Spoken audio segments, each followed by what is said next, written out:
झारखंड मुक्ति मोर्चा की केंद्र समिति की विस्तारित बैठक आज रांची के सोहराय भवन में होगी। बैठक की अध्यक्षता शिबू सोरेन करेंगे।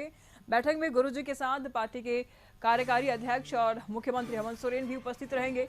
आज की बैठक में केंद्र समिति के 250 सदस्य पार्टी की अगली दिशा क्या होगी, इस पर मंथन करेंगे। बताया गया कि विशेष रूप से अगले वर्ष होने वाली लोकसभा और विधानसभा चुनाव पर चर्चा होगी। यही से लोकसभा चुनाव का शंखनाद भी हो सकता है। इसके लिए कार्यकर्ताओं को चुनावी तैयारी में जुट जाने का आह्वान किया जाएगा और केंद्र समिति के बैठक में बिहार, पश्चिम बंगाल और उड़ीसा के सदस्य भी हिस्सा लेंगे।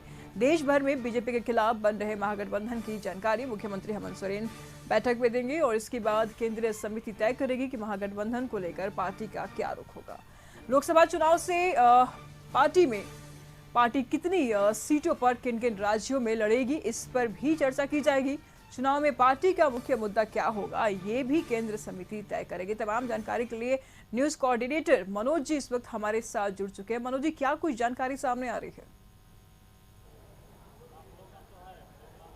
देखिए निशु, मैं बता दूं आपको कि अब से थोड़ी देर में विधिवत तरीके से जो है बैठक शुरू होगी। ये सोहराय भवन है और यहाँ पे तमाम जो बड़े नेता हैं जेएमएम के, वो सारे लोग यहाँ आ चुके हैं। गुरुजी जो हैं दिशोम गुरु शिबू सोरेन, वो भी पहुँच चुके हैं। मुख्यमंत्री का इंतजार किया जा रहा है। मुख्यमंत्री के आते ही जो है बैठक विधिवत तरीके से शुरू हो जाएगी।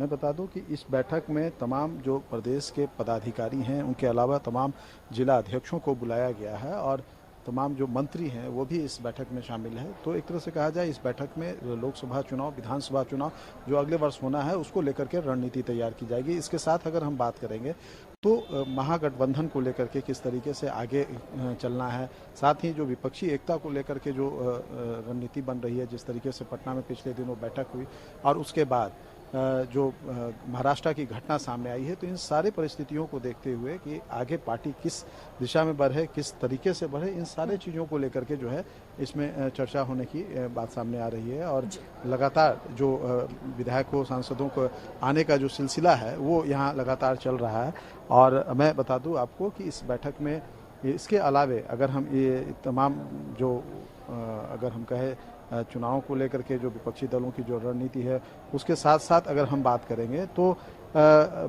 इस विधानसभा चुनाव को लेकर के किन जो महागठबंधन का जो स्वरूप होगा, किन किन जगहों पे चुनाव लड़ेगी, क्योंकि बार बार ये बातें उठ रही है कि जेएमएम के पास चूँकि ज़्यादा सदस्य हैं, ज़्यादा ताकत है, इसलिए जेएमएम इस बार जो है बड़ी भाई की भूमिका में रहेगी।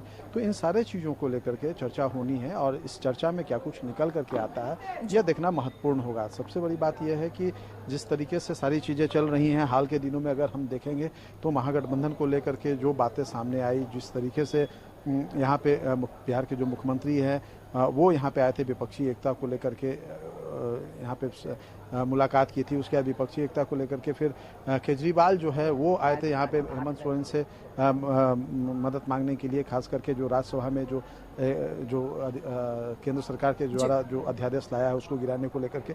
और उसके बाद जब पटना में बैठक हुई थी तो उसमें भी हेमंत सोरेन शिरकत करने गए थे। तो एक तरह से कहा जाए ये सारी चीज़ें कुछ इस तरीके से चल रही हैं। उन सारी चीज़ों को लेकर के विषयवार बिंदुवार जो है तरीके से बातचीत होगी। इसके साथ एक महत्वपूर्ण चीज़ ये भी होगी कि इस बैठक में जो तमाम लोग आए हैं उनको जिम्मेवारी सौंपी जाएगी कि कौन से व्यक्ति क्यों किस तरीके से, क्योंकि विधानसभा और लोकसभा चुनाव दोनों जो चुनाव है वो अगले साल होना है। तो ऐसी स्थिति में हर किसी के किस तरीके की जिम्मेवारी होगी, किसके ऊपर क्या दायित्व रहेगा, ये भी सौंपने की बात सामने बिल्कुल बिल्कुल मनोज जी, नजर बनाए रखिएगा। लगातार हम आपसे अपडेट लेते रहेंगे इस पूरे मामले पर। फिलहाल शुक्रिया आपका इन तमाम जानकारियों के लिए।